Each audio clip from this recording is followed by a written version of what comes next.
महाभारत के आदि पर्व के अनुसार एक दिन राजा पांडु आखेट के लिए निकलते हैं। जंगल में दूर से देखने पर उनको एक हिरन दिखाई देता है। वे उसे एक तीर से मार देते हैं। वह हिरन एक ऋषि निकलते हैं तो अपनी पत्नी के साथ मैथुनरत थे। वे ऋषि मरते वक्त पांडु को शाप देते हैं कि तुम भी मेरी तरह मरोगे जब तुम मैथुनरत रहोगे।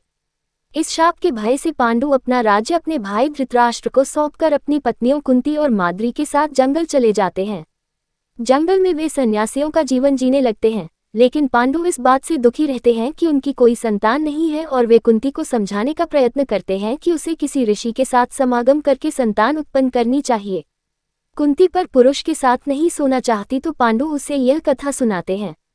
प्राचीन काल में स्त्रियां स्वतंत्र थीं और वे जिसके साथ चाहे उसके साथ समागम कर सकती थीं, जैसे पशु पक्षी करते हैं।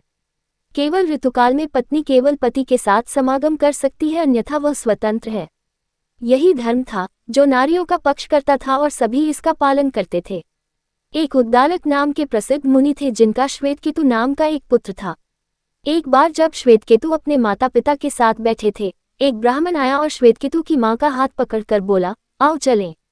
अपनी मां को इस तरह जाते हुए देखकर श्वेतकेतु बहुत क्रोध हुए, किंतु पिता ने उनको समझाया कि नियम के अनुसार स्त्रियां गायों की तरह स्वतंत्र हैं जिस किसी के भी साथ समागम करने के लिए। इन्हीं श्वेतकेतु के द्वारा फिर यह नियम बनाया गया कि स्त्रियों को पति के प्रति वफादार होना चाहिए और पर पुरुष के साथ समागम करने का पाप भ्रूण हत्या की तरह होगा। पांडु और भी कथाएं सुनाते हैं और कुंती को विश्वास दिला देते हैं कि पर पुरुष के साथ संतान पैदा करने से उन्हें पाप नहीं लगेगा।